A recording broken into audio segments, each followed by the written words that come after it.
Bueno, Dios les bendiga, hermanos. Vamos a comenzar, vamos a orar. Voy a poner este tiempo en las manos del Señor y vamos a dar inicio. Padre, en esta noche te damos gracias por el privilegio que nos das, por habernos regalado un día más. Reconocemos, Señor, que somos tus hijos y que tu palabra dice que estamos bendecidos, que ya tú bendijiste nuestra vida. Padre, pedimos, Señor, que nos ayudes en esta noche, que podamos comprender la enseñanza, y te pedimos que bendigas a los hermanos que no pudieron estar hoy, Señor, por diferentes circunstancias, pero ayúdanos, Señor, a los que estamos aquí, y a mi hermano Horacio también, que está aquí acompañándome, Padre. Padre, ponemos todo este tiempo, toda esta enseñanza en tus manos y pedimos que nos ayudes con tu Santo Espíritu. Gracias damos, Padre, en el nombre que es sobre todo nombre, el nombre de nuestro Señor Jesucristo. Amén y amén.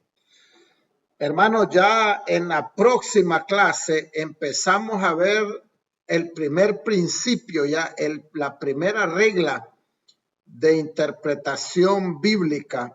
A mí me interesaba que todo esto que hemos ido viendo, ustedes lo supieran, ¿verdad? De dónde comenzaron las falsas doctrinas y todo. Hoy vamos a ver 3 errores de interpretación supuestamente bíblicas. Y entonces es importante que nosotros aprendamos también esto. Y tengo 2 videos como siempre, porque uno de los errores de interpretación es el dogmático, y quien tiene este tipo de interpretación es la Iglesia Católica. Eso significa, cuando hablamos, porque dogma es en realidad una enseñanza. Nosotros pues también tenemos dogmas, ¿verdad? Como cualquiera de las enseñanzas que hay. Nada más que cuando hablamos de una interpretación dogmática, se está hablando que la iglesia en sí, el grupo de líderes, son los que deciden cuál es la verdad sobre la Biblia.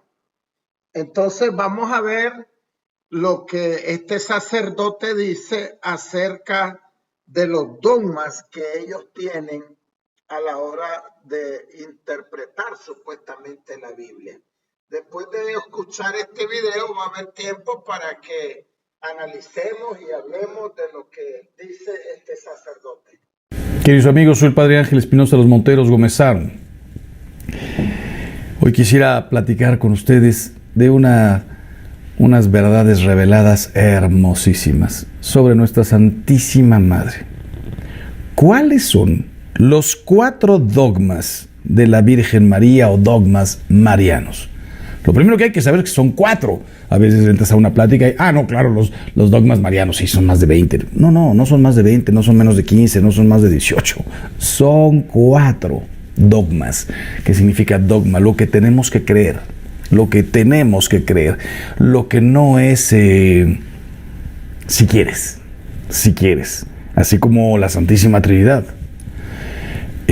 No es de que yo quiera, no, evidentemente, si quiero creer, si no quiero amar a Dios, si no quiero ser católico, evidentemente puedes creer lo que te dé la gana, pero ¿eres católico? Es porque crees en el Padre, en el Hijo, en el Espíritu Santo. Decimos en el credo, creo en el Espíritu Santo, creo en la resurrección de la carne, en el perdón de los pecados, en la vida futura, en la resurrección, etcétera, etcétera. Lo creo, no puedo decir soy católico y no creo en la resurrección. Ya dejaste de ser católico. Ya dejaste. Soy católico, pero no creo en el Espíritu Santo. El Padre sí, el Hijo también, está clarísimo. El Espíritu Santo, ese no está. No eres católico. Bueno, pues eso pasa con la Santísima Virgen. ¿Eres católico? 4 dogmas. Primero, María, Madre de Dios. ¿Cómo va a ser la madre de Dios? Un verdadero católico no tiene ningún problema en aceptarlo, simplemente que necesitas la cultura católica.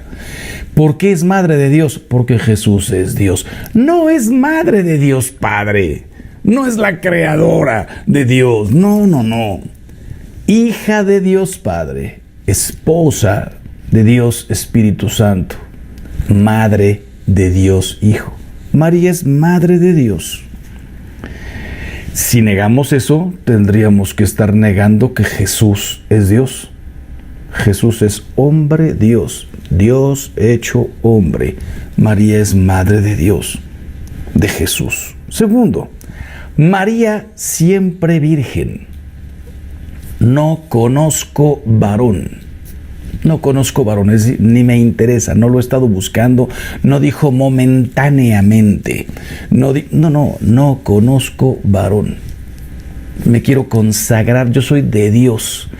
Dios se lo sugirió así, en un momento en que toda doncella en Israel quería ser la madre del Mesías, María se consagró con alma y cuerpo a Dios. María siempre virgen. Tuvo a José a su lado como protector, como esposo. Jesús tenía que venir en una familia normal, pero José sabía perfectamente cuál era esta condición de María. No hubo más hijos, no hubo ese tipo de relación, pero fue protector, fue padre, fue el que cuidó, el que guió a la Santa Familia, Sagrada Familia. Tercero, Inmaculada Concepción de María.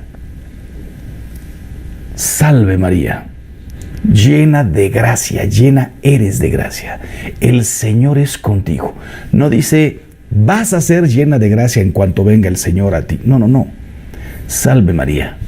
Hola María. Llena eres de gracia y el Señor es contigo. Desde que te creó, Inmaculada Concepción. ¿Por qué no podía venir Jesús en un cuerpo, en un alma, donde hubiera habido una mancha? Jesús no buscó para nacer la riqueza. Quiero nacer en Roma, que era la ciudad más rica de aquel tiempo, o la más sabia, en Atenas, de una mujer que hubiera estudiado todo ahí con Aristóteles o quién sabe con quién. No quería eso. No quiso nacer en Roma, al lado, sobrino del emperador. No. Quería nacer en un lugar totalmente pulcro, hermoso, puro, lleno de Dios, sin mancha de pecado. Y cuarto y último, la Asunción de María. Fue llevada al cielo. Ni siquiera nos queda claro si murió o no murió. María, terminada su vida terrena, fue llevada en cuerpo y alma a los cielos. Pues bueno, 4 dogmas, 4 cosas que tenemos que creer y que tenemos que imitar. ¿En qué sentido puedo yo imitarlo? Jesús dijo, por ejemplo, cuando decimos es la madre de Dios, le dijeron a Jesús, te busca ahí tu madre. ¿Quién es mi madre? Y mi padre y mis hermanos. El que hace la voluntad de Dios. Ese es mi padre y mi hermana y mi hermano. ¡Qué belleza! Yo puedo ser la madre de Dios en este sentido. La madre de Jesús, sí. María siempre virgen. No, yo ya estoy casado. Yo ya tengo 4 hijos. Corazón virginal. Junto con mi esposo, junto con mi esposa, consagrados a Dios. Amar a un hombre, a una mujer, no es malo. Pero mi corazón no solamente no es malo, es un mandamiento. Creced, multiplicaos, es un mandato de Dios. Yo quiero que ustedes dos se unan, se conozcan y que engendren vidas. Henchid, llenad la tierra, mandato de Dios. Pero el corazón, virginal. Mi corazón es de Dios. En esta vida voy de la mano con mi marido y con mis hijos y con mis padres y con muchos amigos, pero mi corazón es de Dios. Inmaculada Concepción. Yo no nací inmaculado, yo sí nací ya con esa tendencia, con el pecado original, que ya pasaron 57 años y lo sigo viendo en mi vida, la tendencia que tengo al egoísmo. Cada uno sabrá cuánto más, cuánto menos y cuáles son sus peores manifestaciones. Pero una tentación, una tendencia a pensar en mí, para algunos ya es en cosas horribles, otras en cosas más pequeñitas, pero todos tenemos esa tendencia. Entonces, ¿qué significa Inmaculada Concepción o cómo la puedo imitar? Sabiendo que yo nací con el pecado original, que todavía lo veo y lo experimento en mi vida, la tendencia al egoísmo, tratar de amar a Dios con todo mi corazón y a mi prójimo y ser lo contrario. La generosidad absoluta, el pensar en los demás, el tratar de no cometer ni un pecado. Yo no nací inmaculado, pero puedo tener una vida, si no inmaculada, porque todos cometemos pecados, arrepintiéndome, y una tendencia a la santidad, a la pureza, al amor. Y la asunción de María: yo no seré asunto, yo soy polvo y al polvo volveré. Pero un día, mi alma, si me porto bien, si yo lo quiero, si vivo en gracia, el día de mi muerte, mi alma será llevada al cielo, a estar con Dios. Y llegará un momento en que resucite también de mi cuerpo. Creo en la resurrección de la carne, sí, en el último día, cuando solamente Dios sabe cuándo, cuando Él quiera. Pero mi alma, el día que yo muera, será llevada inmediatamente a la presencia de Dios. Pues bueno, los 4 dogmas de nuestra Santísima Madre.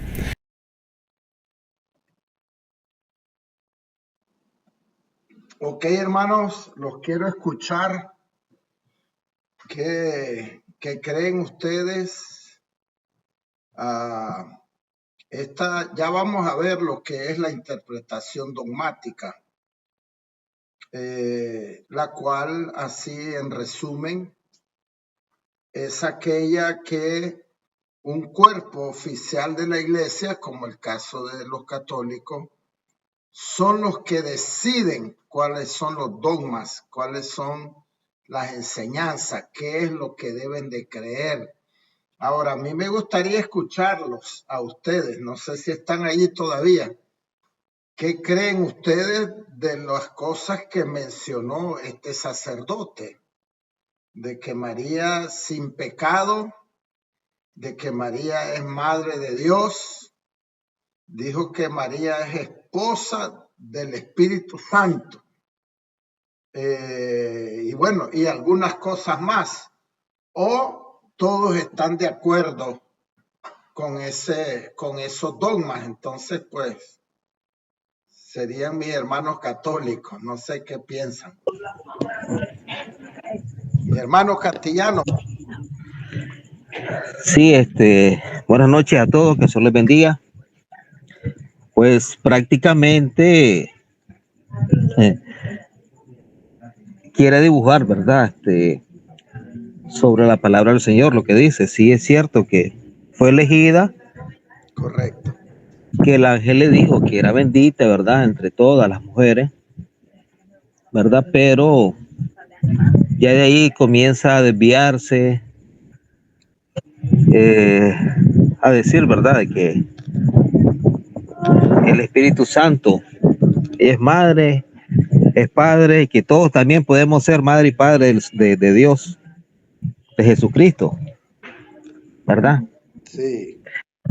Casualmente tengo un amigo que es católico y me ha estado siempre preguntando referente a eso, y yo siempre le he dicho de que no, de que la Virgen fue solamente parte, ¿verdad?, de lo que ya estaba escrito, de lo que profetas ya habían anunciado, ¿verdad? Sí. Y por medio de qué prácticamente el linaje tenía que ver nacido. Sí. Y prácticamente pues no, es una locura prácticamente lo que el catolicismo, ¿verdad?, quiere imponer a María como parte de una salvación.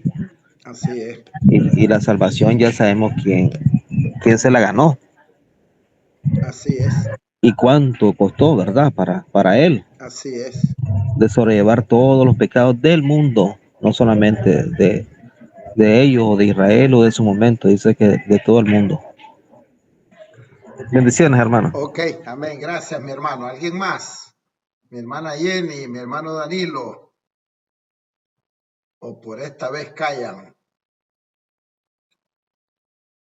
Bueno, están calladitos. Sí, no,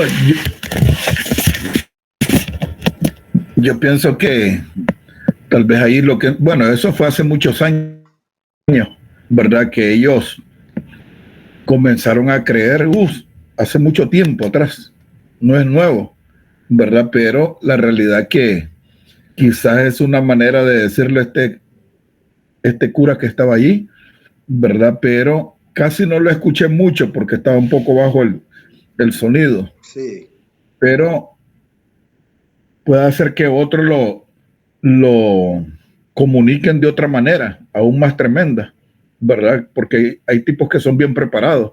Él lo dice de una manera como amigable, no sé, pero la realidad que están, eso es lo que creen ellos, porque lamentablemente Dios no se le ha revelado a su vida, ¿verdad? Y así como dice la palabra, todos se desviaron, a uno se han hecho inútiles, Sí. ¿verdad?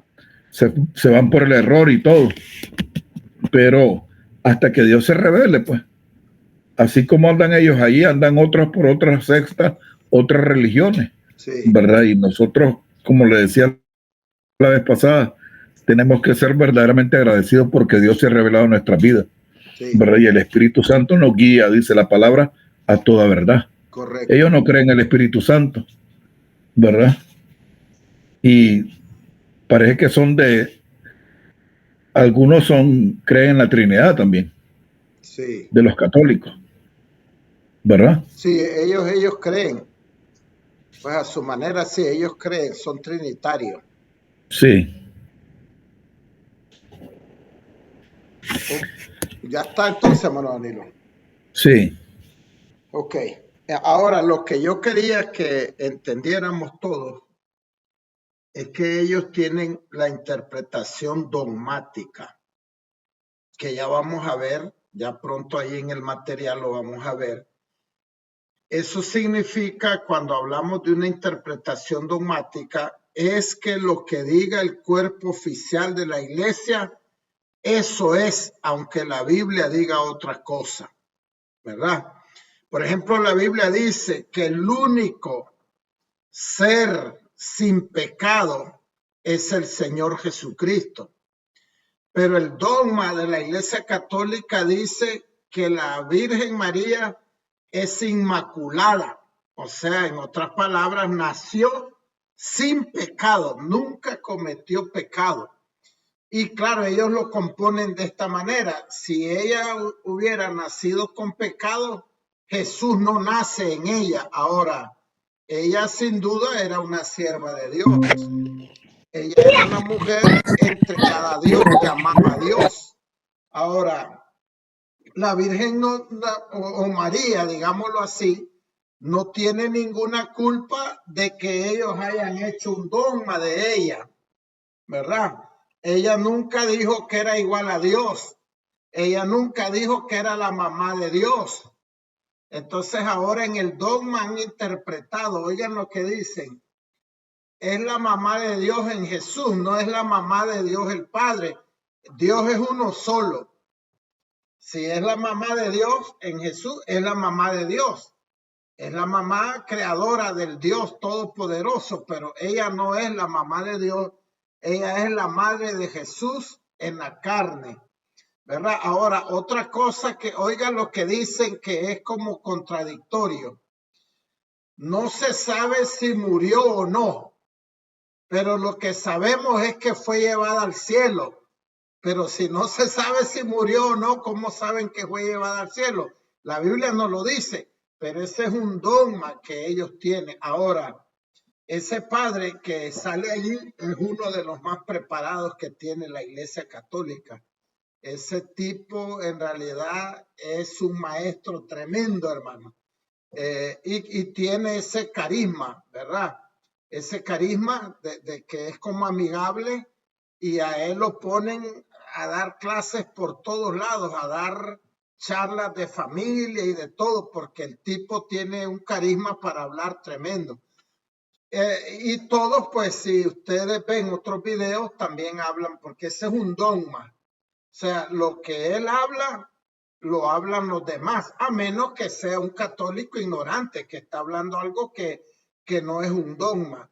Pero esos 4 dogmas que él dijo, esos son los que ellos creen, ¿verdad? El cuerpo oficial de la Iglesia Católica, porque esos fueron los que inventaron ellos, de que María es la Madre de Dios, que María nació sin pecado y que María fue llevada al cielo, y ninguna de esas cosas está escrita en la Biblia. Ahora, sin duda, podemos pensar de que ella fue al cielo, pero la Biblia no habla nada de eso, ¿verdad? Ahora, yo quiero leerles un pasaje que yo quisiera que ustedes lo busquen, por favor.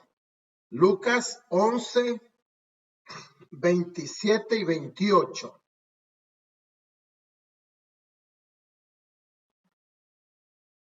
Lucas 11, 27 y 28.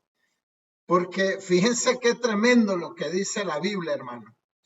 Porque la Biblia dice que ella es bienaventurada entre todas las mujeres. Pero oigan lo que reveló el Señor Jesucristo en Lucas 11, 27 y 28. Lucas 11, ya después lo leo, 27 y 28. Miren lo que dice.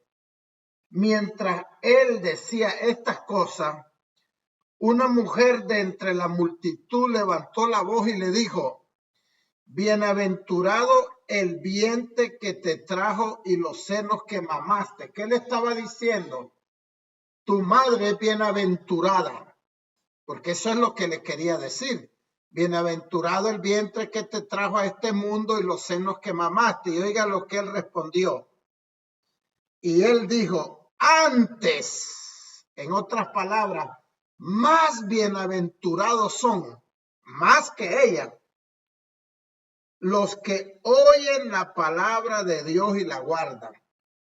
Entonces, fíjense lo que dijo él. Más bienaventurado que María, que le dio a luz a ella, son aquellos que guardan la palabra y hacen la palabra. Así es que es una revelación tremenda, porque ellos la ponen bienaventurada, es cierto, el ángel lo dijo y todo. Pero el Señor dijo, ¿saben qué? Antes son más bienaventurados los que guardan y hacen la palabra de Dios. Así es que, hermanos, esos dogmas, uno, sabemos que ella no es la madre de Dios, porque Dios no tiene madre.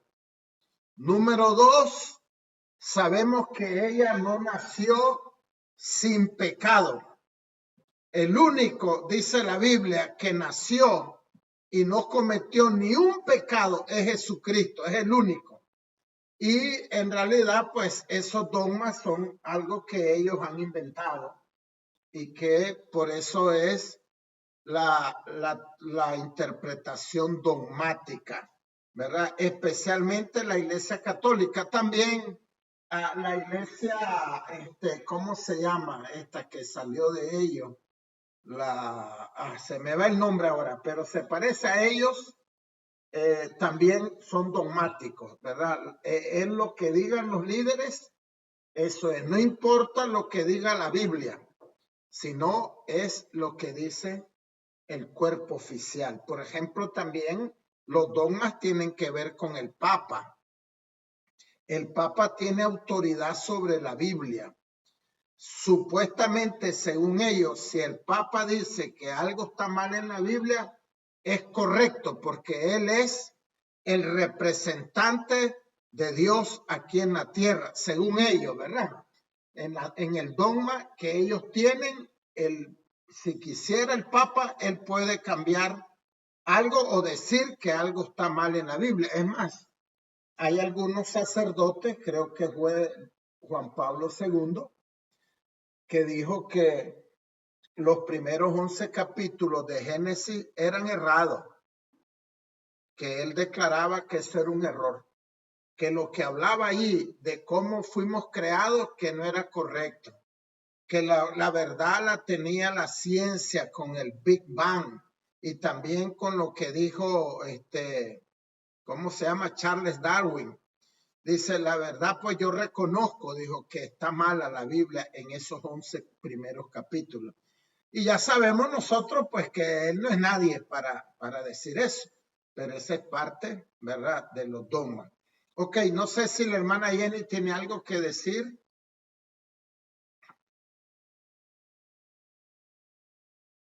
Bueno, vamos con el otro video.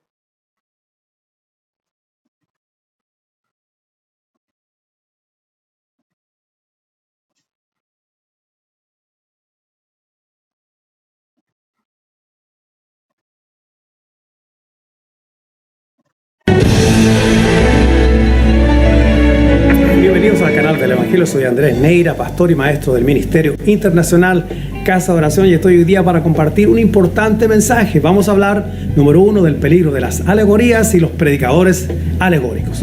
Las alegorías son muy parecidas a los similes, muy parecidas a las parábolas, pero la diferencia está que, por ejemplo, una parábola, cuando es interpretada, nunca es interpretada ajena a lo que está escrito. O sea, nunca sus elementos o interpretación se alejarán más o menos de la narración escrita. Ahora, la alegoría viene del griego alos, que significa otro, agoreno, significa mensaje o proclamación. Podemos definir entonces alegoría como, por ejemplo, un mensaje diferente o otro mensaje diferente de lo que está escrito. Así que hay varios tipos de alegoría. Por ejemplo, podemos decir que está la alegoría interpretada, se encuentra en la Biblia. Si tú te mueves conmigo, vete ahí por favor a Gálatas capítulo 4, verso 24, donde el apóstol Pablo dice que Sara y Agar son los dos pactos y es una alegoría. No hay problema con ello, está explicado. Está el segundo tipo, la alegoría de interpretación personal, y esas son hechas más o menos a gusto del cocinero, según, ¿verdad?, el condimento que le quiera poner. Entonces, por ejemplo, un predicador dirá, o un intérprete de la Biblia dirá, vamos a Marcos capítulo 10, del 46 al 52, la historia de Bartimeo el ciego. La Biblia dice que él estaba clamando, hijo de David, ten misericordia de mí. Lo hacían callar, se levantó, Jesús lo llamó, él soltó la capa. Número 1, el alegórico que está en una iglesia, el pastor dirá o el predicador dirá, bien, la capa representa el orgullo, dígale al hermano, suelta la capa del orgullo. Otro predicador en otra iglesia de la misma ciudad o en otra parte, en otro país, dirá, predicando Marcos 10, no, la capa representa la necesidad, dígale a su hermano, suelta la necesidad. Así que vemos que el predicador alegórico trae un mensaje diferente, pone su vista en algo diferente de lo que el texto está hablando. El texto está hablando de que él tuvo fe, reconoció que Jesús era el Mesías, el Cristo, hijo de David, creyó y recibió sanidad. Pero el alegórico ahora, él va a edificar un mensaje diferente dentro del mensaje y pondrá una connotación donde la Biblia no lo pone. Otro ejemplo de esto, por ejemplo, podemos ver piedras que cogió David del arroyo. Un predicador alegórico, por mantener la fusión o la atención del público, del oyente, dirá, la piedra 1 representa el amor, la 2 la fe, la 3 la esperanza, la 4 el gozo, la 5 la paz. Otro predicador dirá, de las 5 piedras, una representa el espíritu de guerra, el otro espíritu de oración, el otro de adoración, el espíritu de dar, y así suma y sigue. La pregunta que uno se hace, si ellos están representando el verdadero consejo de Dios, ¿cómo hay tantas interpretaciones del mismo verso? La respuesta es simple. Una vez yo aprendí cuando muchacho las cosas del Señor, una frase que me gustó mucho, donde la Biblia habla, nosotros hablamos, donde la Biblia calla, nosotros callamos. Ojo, pilas pues, como dicen por ahí, cuando te estén trayendo un mensaje, siempre observa, sé como los bereanos, ve que todas las cosas estén en orden, que estén en contexto y que no se esté alegorizando. El problema que tiene la alegoría, que la gente empieza a repetir como verdades bíblicas y doctrinas, cosas que son simplemente conjeturas del predicador. Así que para seguir creciendo, vamos a observar, para interpretar, vamos a examinar el consejo y no hagamos de esto del contexto del texto fuera de contexto un pretexto para decir lo que Dios no quiso decir.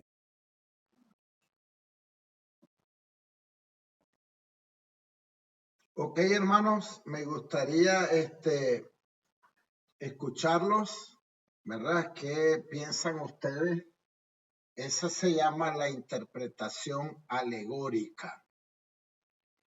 Y no sé qué pensaban ustedes antes de oír esto, pero esa, en un sentido, es una interpretación incorrecta y nosotros debemos de tener mucho cuidado. Mucho cuidado. Por ejemplo, les voy a dar un ejemplo. Y yo he oído a predicadores.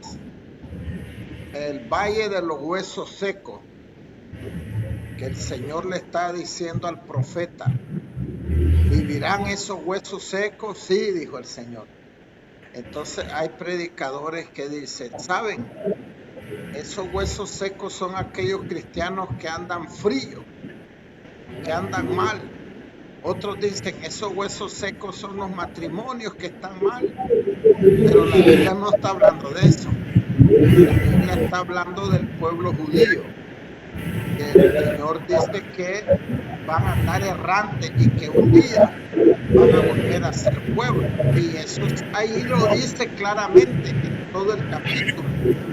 Entonces, en realidad, es una interpretación que hay que tener mucho cuidado. Ahora, si uno va a referir la persona que anda tibia es como esos huesos secos, uno debe de explicar primero que eso se refiere a Israel, al pueblo de Israel, pero decir, bueno, así andan algunas personas, así andan algunos matrimonios, pero hay que explicar primero a qué se está refiriendo, porque como dijo el pastor allí, hay gente después que anda diciendo, esa palabra de los huesos secos está hablando de los cristianos tibios y no está hablando de eso, está hablando de Israel. Así que no sé, mi hermano Danilo, estamos listos. Tenía una pregunta ahí sobre esto, sí, más bien. Y la pregunta es, ¿qué pasa con uno? Porque bueno, habíamos estado escuchando la gente predicadores que tal vez estaban errados y todo, ¿verdad? En cuanto a doctrina y todo. Entonces, ¿qué pasa cuando uno escucha algo fuera de lo normal, ¿verdad? Que están predicando tal vez en la iglesia, que no está uno tal vez muy de acuerdo, como decir, surgen estas cosas muchas veces porque es interpretación personal de cada uno de ellos, ¿verdad? De los predicadores. Entonces, pero tal vez no es así.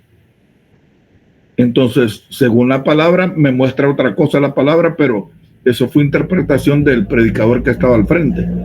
Sí, bueno, ¿verdad? Entonces, yo pienso que uno debería de orar y de asegurarse de que uno está en lo correcto, ¿verdad? Porque, por ejemplo, a mí, algo que hemos hablado, hermano Danilo, a mí me puede venir alguien a decir, no está correcto que use una anécdota que no es bíblica, pero eso en realidad no está mal, pues, porque yo puedo hablar de mi testimonio o del testimonio de otro. Entonces, digo eso porque alguien puede venir con eso, ¿verdad? Decirme a mí como pastor, usted usa anécdotas de sanidades de gente y no use eso, debería de usar porque ahí usted está equivocado. Este es un ejemplo. Y el otro es que si estoy seguro que lo que está diciendo está incorrecto y yo soy miembro o soy líder, debo de orar, prepararme y tal vez más bien hacerlo como una pregunta, que yo inclusive se lo dije al hermano Gerardo un par de veces, hermano Danilo, con toda sabiduría. Hermano, ¿usted me puede mostrar en la Biblia dónde el bigote es pecado? Es que yo quiero saber, le digo, por favor enséñeme.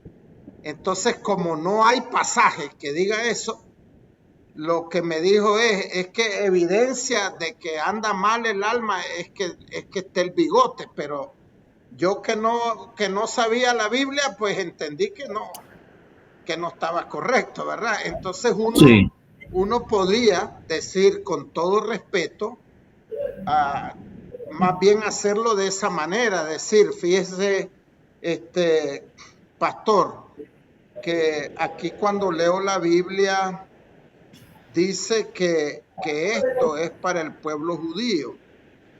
pero me parece que usted dijo que era para los matrimonios. ¿Me podría explicar? Porque aquí lo que veo claro es esto, ¿verdad? Digo para no ponerse a pelear. Ahora, yo puedo ir a una iglesia y que ya ha pasado, que yo oigo que el pastor que está allí, que no es mi iglesia, yo ando de visita, dice algo que no es correcto. Yo no tengo nada que irle a decir, ¿verdad? Yo Sí. no voy a ir a decirle, mire, y porque va a decir, ¿y este hombre quién se cree que es? Pero yo creo que en la iglesia uno puede hacer algo con sabiduría, ¿verdad? Más bien decir, Sí. ¿me podría explicar? Porque yo en realidad aquí lo que veo, por ejemplo, yo he escuchado predicadores que dicen, ustedes, esto nadie se los ha explicado, dicen, nunca lo han oído, pero Dios me lo reveló a mí. El niño de los panes y los peces, su mamá tenía un negocio. Eso me lo reveló Dios. Y la Biblia no dice que tenía negocio la mamá ni nada. Ahora, uno puede explicar lo siguiente.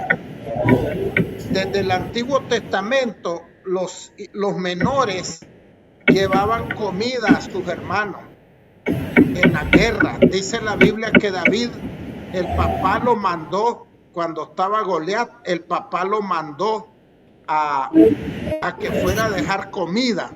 Entonces uno puede decir, en la Biblia no dice para dónde iba este niño, pero según algunas revelaciones que hay del Antiguo Testamento, hay algunos menores que iban a dejar comida a los hermanos mayores, aunque no dice la Biblia eso. Entonces yo creo que uno puede en realidad decir, yo podría acercarme y decirle, pastor, fíjese que yo no veo que la Biblia diga que ese niño, su mamá tenía una pulpería. ¿Usted me puede enseñar dónde es que dice eso? Porque yo quiero saber la verdad y enseñar la verdad. Eso pienso que podría ser, ¿verdad? En realidad, a mí nunca me ha tocado, pues, que alguien venga a decirme, usted ahí predicó cosas que no están de acuerdo.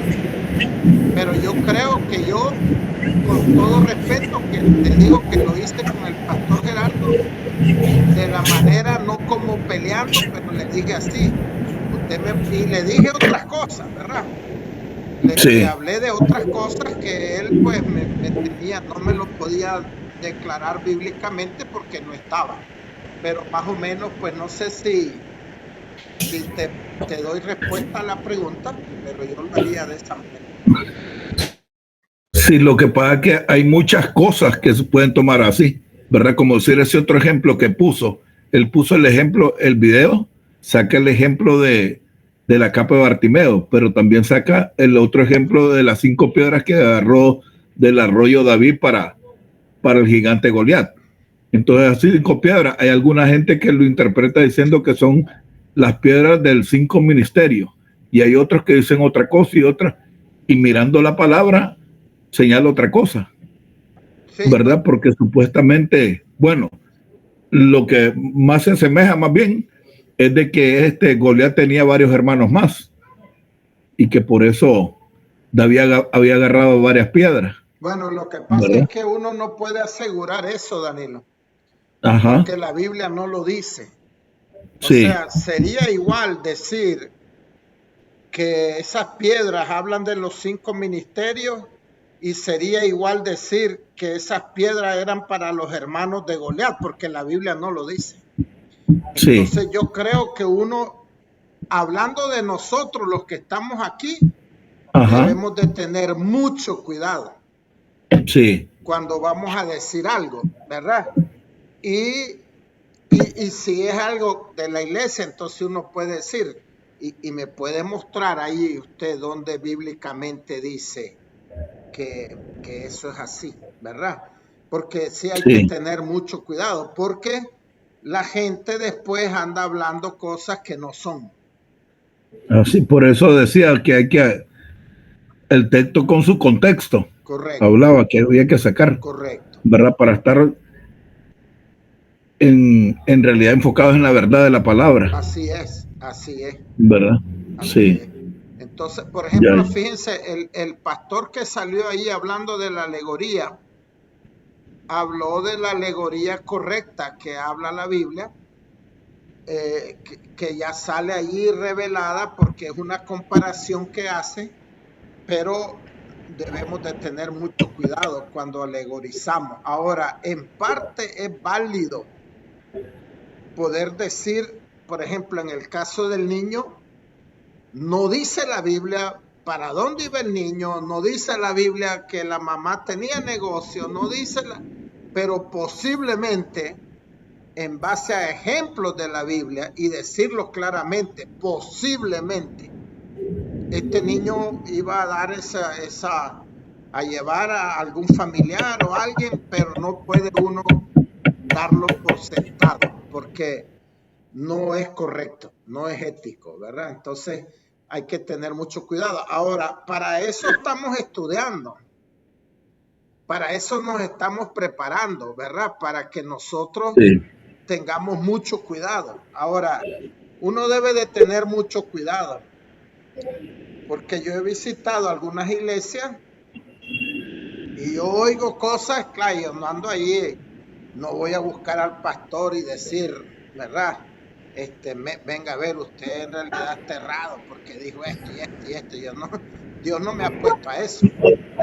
Pero por eso es que es importante que debemos de prepararnos y tener mucho cuidado con las cosas que predicamos, ¿verdad? Porque no vamos a confundir a la gente diciendo algo que la Biblia no dice, ¿verdad? Y yo, pues también, me imagino como ustedes, he escuchado a pastores hablar de las 5 piedras, que es esto, de la valle de los huesos secos, que es esto, pero la Biblia no dice eso y hay que tener mucho cuidado.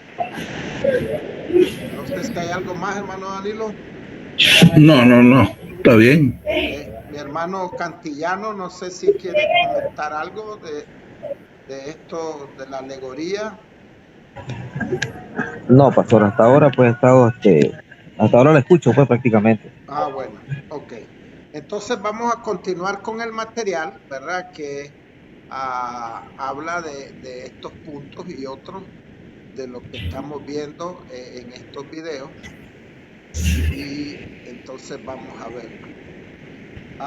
Primero puse algunos pasajes bíblicos aquí, que tal vez ya los hemos leído. Segunda de Pedro 3, 15 y 16 dice, y tened entendido que la paciencia de nuestro Señor es para salvación, como también nuestro amado hermano Pablo, según la sabiduría que le ha sido dada, os ha escrito casi en todas sus epístolas, hablando en ellas de estas cosas, entre las cuales, esto dice Pedro de Pablo, entre las cuales hay algunas difíciles de entender, las cuales los indoctos, o sea, los que no están preparados, e inconstantes tuercen, como también las otras escrituras para su propia perdición. Entonces Pedro nos está diciendo, hermanos, miren, hay que reconocer que hay algunas enseñanzas de parte del apóstol Pablo que son difíciles de entender. Él lo dice, claro. Y los cuales, dicen, los ignorantes e inconstantes tuercen. Entonces debemos de entender, hermanos, que hay gente pues que tuercen la palabra y dice que lo hacen para su propia perdición. Entonces siempre va a haber gente pues que en realidad la palabra la tuerce, la tergiversa y después se hace una herejía. Segunda de Pedro 1:19. Este pasaje es tan importante. Creo que hay alguien que tiene el micrófono encendido, hermano. Dice, tenemos también la palabra profética más segura, a la cual hacéis bien en estar atentos como a una antorcha que alumbra en lugar oscuro, hasta que el día esclarezca y el lucero de la mañana salga en vuestros corazones. La palabra profética más segura, hermano, es la Biblia. Entonces, miren, en realidad usted y yo debemos de estar claros. No importa si aparece un ángel supuestamente, no importa qué tipo de pastor o maestro o apóstol es, la verdad está en la Biblia. Y si alguien nos quiere enseñar algo, tiene que ser conforme la Biblia. La Biblia, podríamos decirlo de esta manera, es como un filtro. Y dice aquí, tenemos también la palabra profética más segura. Miren, Dios usa las profecías y nosotros debemos de tener mucho cuidado de estar declarando profecía. Pero Dios usa profecía. Pero la palabra profética más segura es la Biblia. O sea, a mí puede venir un hombre, siervo de Dios, muy preparado y me dice Dios que te va a usar, que va a hacer esto, que va a hacer lo otro.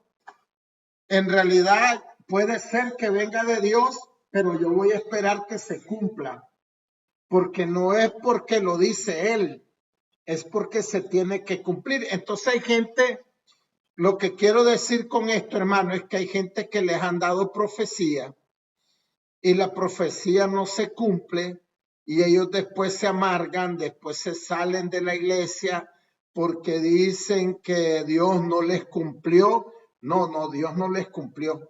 La profecía no era verdadera, pero la profecía más segura es la Biblia. Lo que la Biblia dice es la verdad y dice que debemos estar atentos a ella como una luz, una antorcha que alumbra en un lugar oscuro y que debemos de estarla viendo hasta que aparezca el Rey de Reyes y Señor de Señores.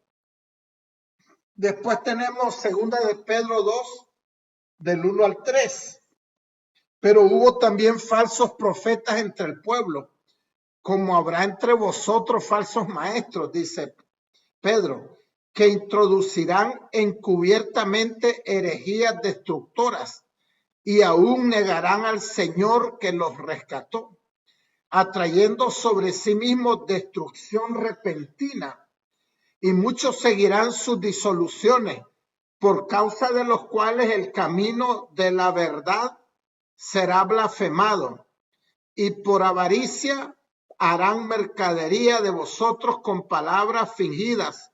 Sobre los tales ya de largo tiempo la condenación no se tarda y su perdición no se duerme. Entonces aquí la Biblia nos está advirtiendo que hubieron falsos maestros, falsos profetas, pero que todavía pueden haber y que hay en este tiempo, y por eso es que debemos estar atentos a la palabra de Dios siempre, aprender más, estar seguros, y entonces dice porque van a venir, ¿verdad?, por todos lados.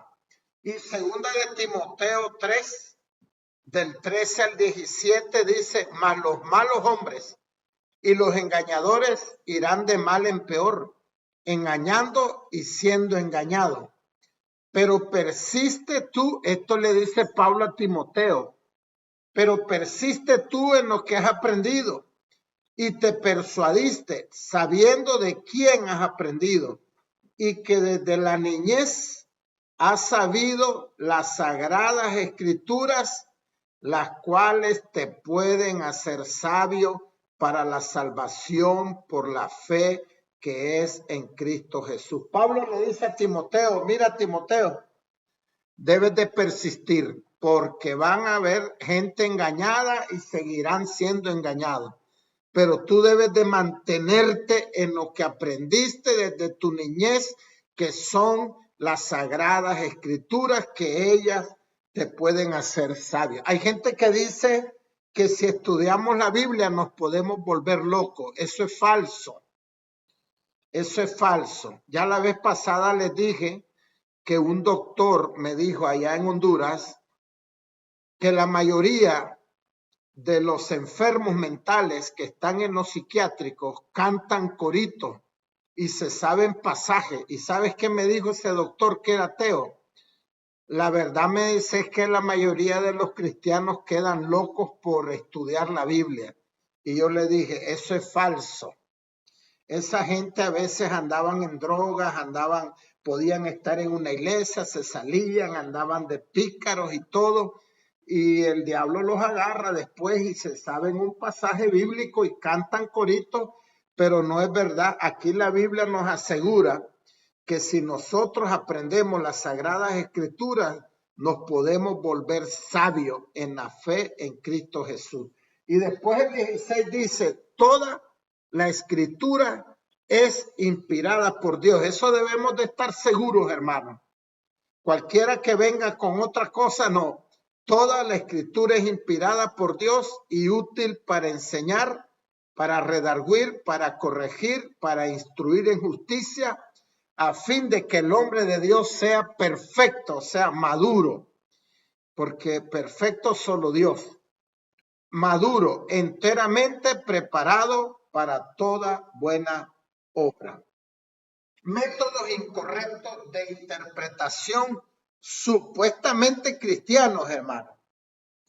Y ahí vimos dos en video. Vimos el dogmático y vimos el alegórico. Y aquí vamos a ver entonces. El primer método que tengo aquí, no es que este sea el primero en la lista, pero yo puse es el método racionalista. Oiga bien, supuestamente son cristianos.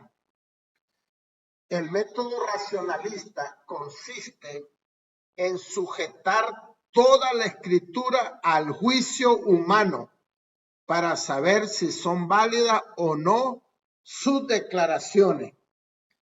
Presupone que lo sobrenatural no existe, o sea, el hombre sin Cristo dice, hombre, es que lo sobrenatural no existe, los milagros no existen. Entonces dice, presupone que lo sobrenatural no existe y que todo texto se puede entender por medio de la razón humana.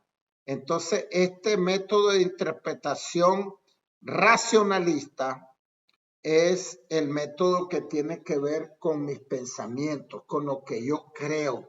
No es tan importante lo que la Biblia dice, eso es lo que ellos dicen, ¿verdad? Lo importante es lo que mi mente dice. Y ya vamos a ver algunos ejemplos.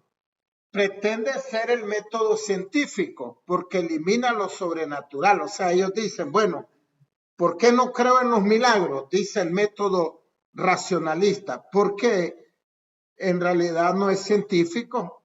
Yo no puedo comprobar en un laboratorio que Dios existe o que hubo un milagro. No se puede. Entonces dice, pretende ser el método científico porque elimina lo sobrenatural según la llamada actitud científica y que predomina en el laboratorio y en la mayor parte de los centros educativos. Hermanos, ¿por qué estamos viendo este método que es errado? Porque hay muchos líderes que lo creen. Hay muchos cristianos que durante los siglos lo han creído y todavía lo siguen creyendo. En Europa es bastante fuerte, ¿verdad? Entonces, para darles un ejemplo, el método racional dice, bueno, si mi mente dice que vivir con dos mujeres no está malo, no está malo, no importa lo que la Biblia diga.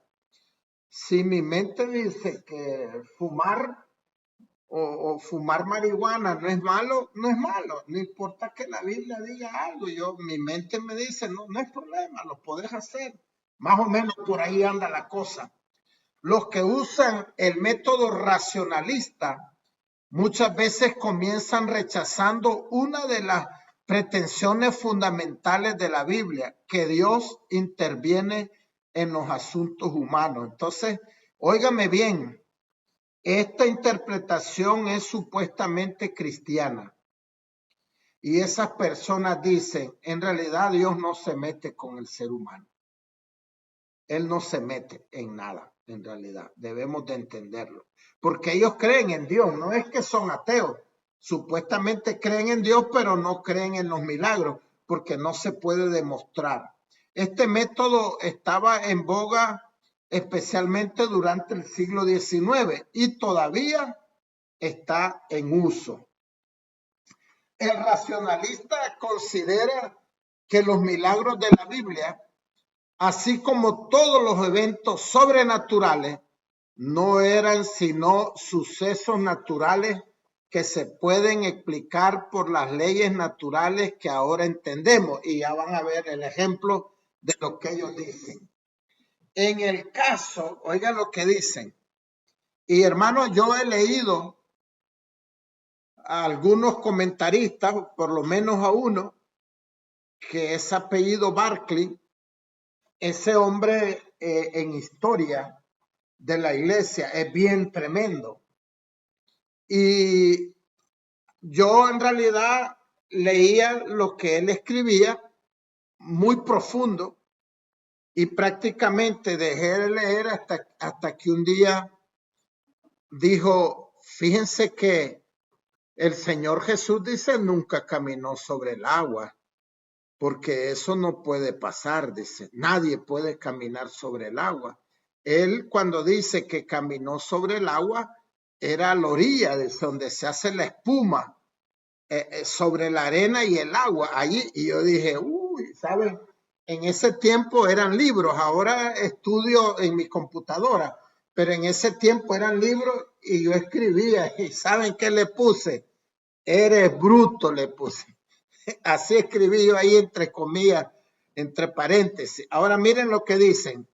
En el caso cuando Jesús anduvo sobre el agua del mar de Galilea, los racionalistas ofrecen una resolución ingeniosa, porque ellos dicen, no, es que supuestamente son cristianos.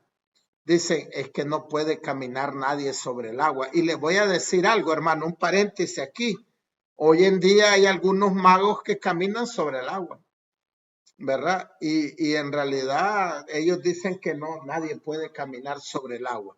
Sugieren que después de remar toda la noche en la tormenta, los discípulos no se dieron cuenta de que estaban cerca de la orilla. Jesús llegó a ellos no andando sobre el agua, sino sobre la orilla del mar. Ahora vamos a ver lo que dice la Biblia, hermano, porque ellos dicen que era en la arena, pues que él iba caminando. Ahora, yo después quiero escucharlos a ustedes. Por lo menos encontramos dos cosas aquí en la Biblia, en lo que vamos a leer, que contradice eso que ellos dicen. Mateo 14, 22. Enseguida Jesús hizo a sus discípulos entrar en la barca, e ir delante de él a la otra ribera. Entre tanto que él despedía a la multitud. Oigan bien, porque después me van a decir por lo menos dos cosas que contradicen eso de ellos. Despedida de la multitud, subió al monte a orar aparte. Y cuando llegó la noche, estaba ahí solo. Y ya la barca estaba en medio del mar, azotada por las olas, porque el viento era contrario. Mas a la cuarta vigilia de la noche, Jesús vino a ellos andando sobre el mar. Y los discípulos, viéndole andar sobre el mar, se turbaron diciendo, un fantasma, y dieron voces de miedo. Pero enseguida Jesús les habló diciendo, tened ánimo, yo soy, no temáis. Entonces le respondió Pedro y dijo, Señor, si eres tú, manda que yo vaya a ti sobre las aguas. Y él dijo, ven. Y descendiendo Pedro de la barca, andaba sobre las aguas para ir a Jesús. Pero al ver el fuerte viento, tuvo miedo y comenzando a hundirse, dio voces diciendo, Señor, sálvame. Al momento Jesús extendió la mano, asió de él y le dijo, hombre de poca fe, ¿por qué dudaste? Ahora, yo quisiera, hermano, voy a quitar un momentito esto y yo quisiera que ustedes me dijeran ¿qué hay en este pasaje bíblico que contradiga lo que dicen los racionalistas? ¿Habrá alguno de ustedes que quiera comentar? Yo lo puedo comentar, pero mi hermano Danilo. Una de ellas es que estaba en medio del mar la barca, dice. Y el otro fue que Pedro se hundió. Correcto. Dice que descendió de la barca y exactamente que se hundió. Entonces ahí vemos, yo cuando estaba leyendo a ese comentarista que le puse, eres bruto, dije yo, pero qué ignorante, si el pasaje dice que estaba en medio del mar.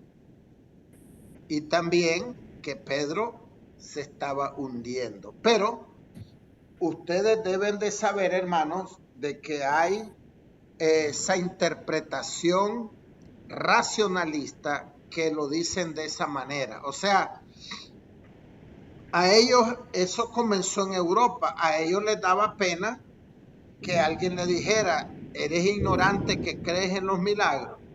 Eso no existe, no lo podés probar. Entonces ellos tenían que buscarle una excusa, ¿verdad? Y la excusa era como ese caso, del caso de Jesús, que era que iba caminando a la orilla del mar. Vamos a continuar. Ok.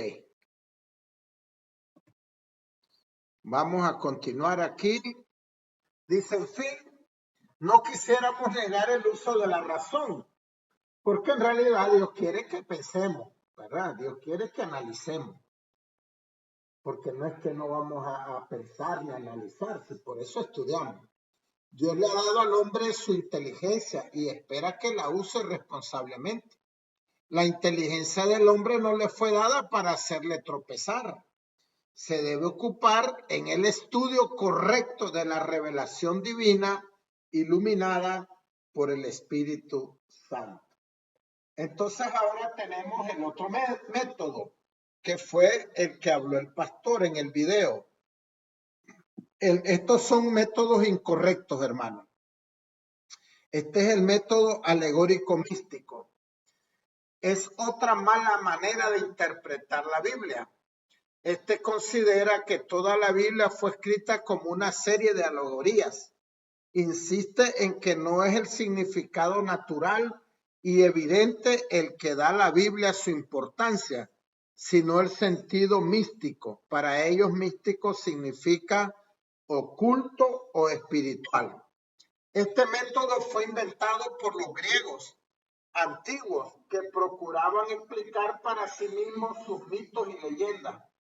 Algunos creyentes cristianos de Alejandría, incapaces de explicar ciertas dificultades bíblicas, adoptaron este método para recomendar las escrituras y la fe cristiana a sus amigos educados. Por ejemplo, hermano, y ya lo vamos a ver,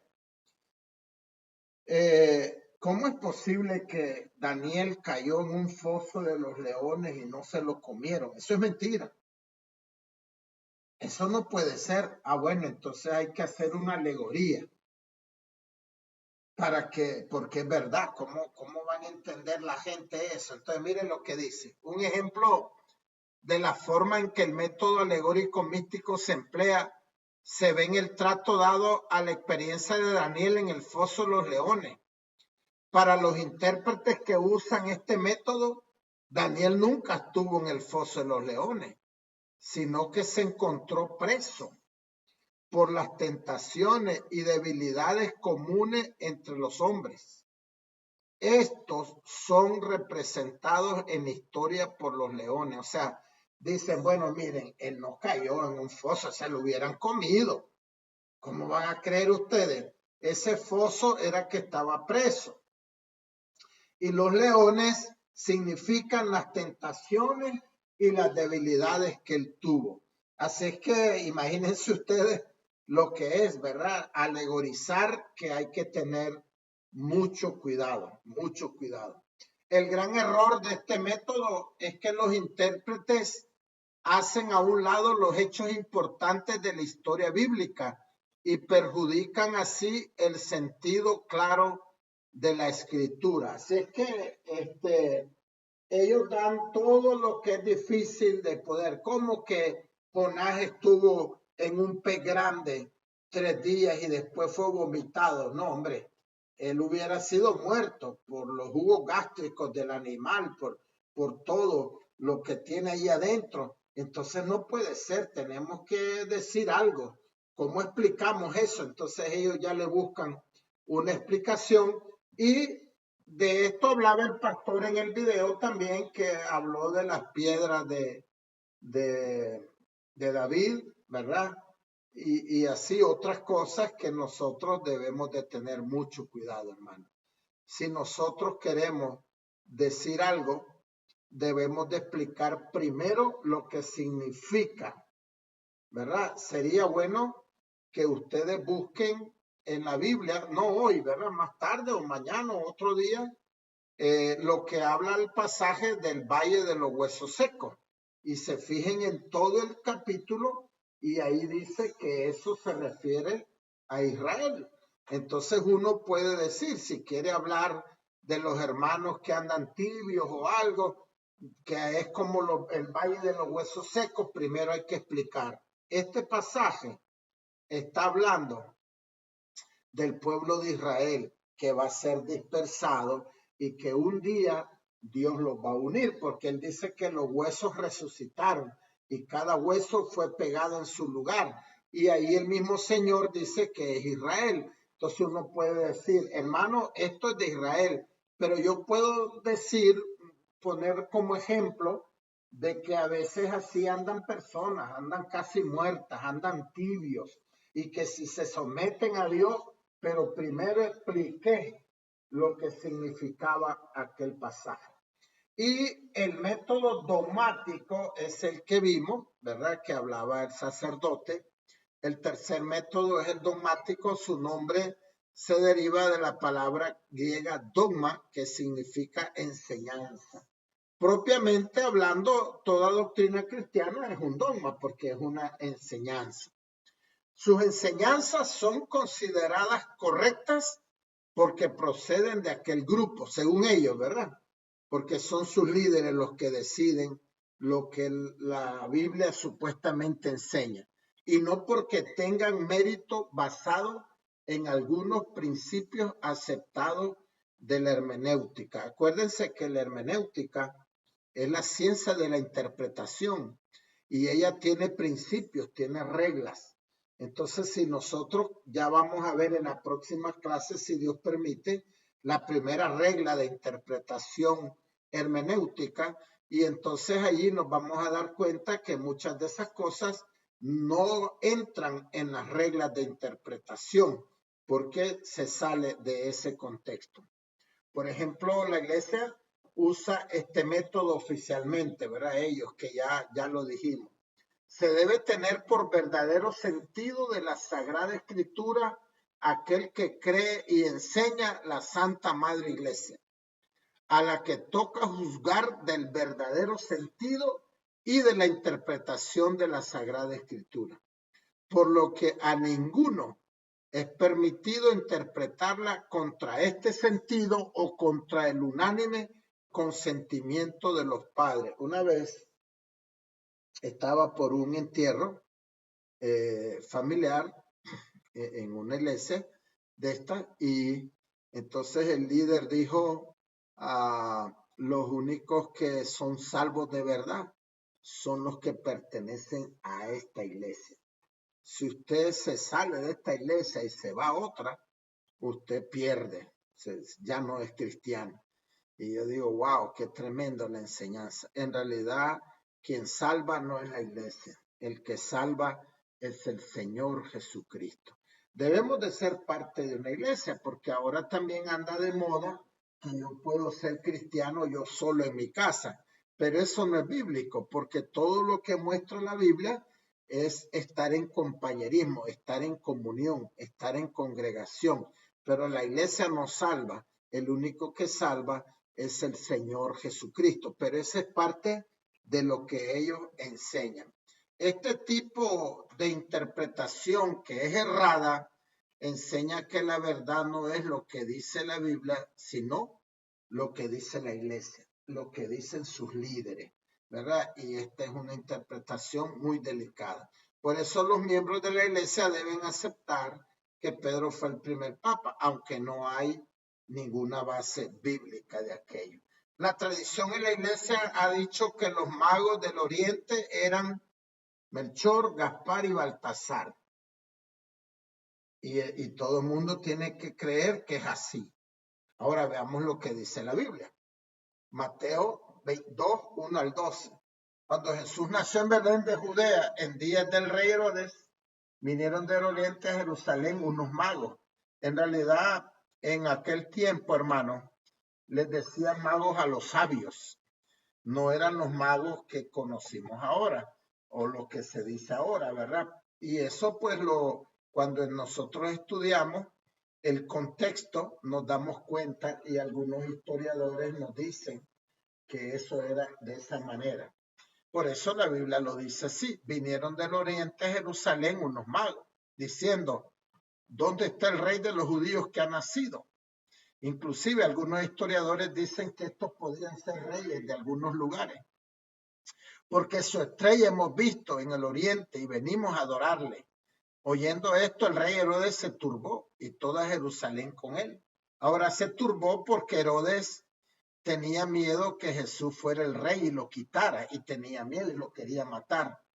Dice, y convocados todos los principales sacerdotes y los escribas del pueblo, les preguntó dónde había de nacer el Cristo. Ellos le dijeron, en Belén de Judea, porque así está escrito por el profeta. Y tú, Belén, de la tierra de Judá, no eres la más pequeña entre los príncipes de Judá, porque de ti saldrá un guiador que apacentará a mi pueblo Israel. Entonces Herodes, llamando en secreto a los magos, indagó de ellos diligentemente el tiempo de la aparición de la estrella. O sea, Herodes, que era el rey, quería matar a Jesús y le dijo a los magos, miren, cuando le encuentren, díganme, porque él quería matarlo. Y enviándolos a Belén, dijo, id allá y averiguar con diligencia acerca del niño. Y cuando le halléis, hacérmelo saber para que yo también vaya y adore. Ellos, habiendo oído al rey, se fueron. Y aquí la estrella que habían visto en el oriente iba delante de ellos, hasta que llegando se detuvo sobre donde estaba el niño. Y al ver la estrella se regocijaron con muy gran gozo. Y al entrar en la casa vieron al niño con su madre María y postrándose lo adoraron. Y abriendo sus tesoros les ofrecieron presentes, oro, incienso y mirra. Pero siendo avisados por revelación en sueño que no volvieran a Herodes, regresaron a su tierra por otro camino. Yo pregunto, ¿cuántas personas, cuántos sabios, cuántos magos, cuántos reyes eran? Dice aquí la Biblia cuántos eran. ¿Cuántos, cómo se llamaban ellos? Dice aquí la Biblia cómo se llamaban. La Biblia no lo dice, pero ese es un dogma que los líderes oficiales lo han dicho, entonces la iglesia debe de creerlo. No dicen cuántos eran, no dice que eran 3, hermano. Lo que dice es que estos que llegaron ofrecieron oro, incienso y mirra. Dice que eran 3, no dicen. Y dicen los nombres, no dicen. Entonces en realidad, pero ellos pues los toman y a veces yo creo que hay algunos cristianos evangélicos que también, ¿cómo se llama? Repiten eso, ¿verdad? Que eran 3 y que sus nombres eran Melchor, Gaspar y Baltasar. Pero la Biblia no lo dice. Acuérdense que la Biblia en Apocalipsis dice que no se le puede quitar ni poner a la palabra del Señor. Entonces debemos de tener mucho cuidado porque si la Biblia no dice algo, no podemos repetir. Que la Biblia diga que le entregaron estas tres cosas no significa que eran tres. Podían haber sido tres, pero la Biblia no lo dice. Tampoco dice los nombres, entonces en realidad no podemos aceptar como cristianos estas cosas. Así es que estos son de los métodos incorrectos de interpretación, ¿verdad? El racionalista, el alegórico y el dogmático, que nosotros debemos de tener cuidado. Ahora, el dogma es una enseñanza y si está basado en la Biblia, está correcto. Pero de esa manera que el cuerpo oficial de la iglesia es el que decide lo que es verdad y lo que no es, eso no es bíblico. No podemos aceptarlo. No sé si alguien ya prácticamente estamos terminando. No sé si alguien quiere comentar algo más acerca de estos tres métodos de interpretación que son incorrectos. Y si no hubiera, pues vamos a orar. Pero si usted tiene alguna pregunta o quiere agregar algo más a esto, sería bueno. Este sería el momento y después oramos.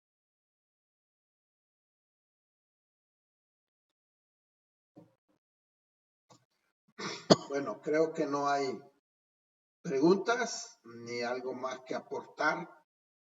Entonces vamos a terminar, vamos a orar y recuerden, no se me pierdan la clase de lunes que viene, si Dios nos permite, que vamos con la primera regla de interpretación bíblica. Vamos a orar entonces, Padre. Te damos gracias por el privilegio que nos das de aprender, Señor. Tenemos una mente muy finita, muy pequeña. Nos equivocamos, pero queremos, Señor, agradarte. Queremos conocer de tu palabra, Señor. Queremos que tu Santo Espíritu nos ayude. Queremos que nuestra mente sea abierta, Señor. Queremos tener un corazón puro para recibir tu palabra y queremos ser de bendición para otros, Padre. Gracias te damos en esta noche. Señor, bendice a cada uno de mis hermanos presentes y a aquellos que no pudieron estar hoy. Gracias, Padre, en el nombre de nuestro Señor Jesús. Amén y amén. Hermanos, que Dios me los bendiga y si Dios permite, entonces nos vemos en la próxima clase. Nos vemos. Dios les bendiga. Buenas noches. Buenas noches. Buenas noches. Bye.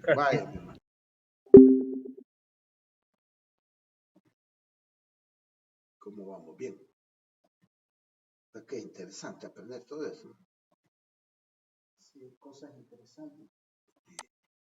Cosas porque no.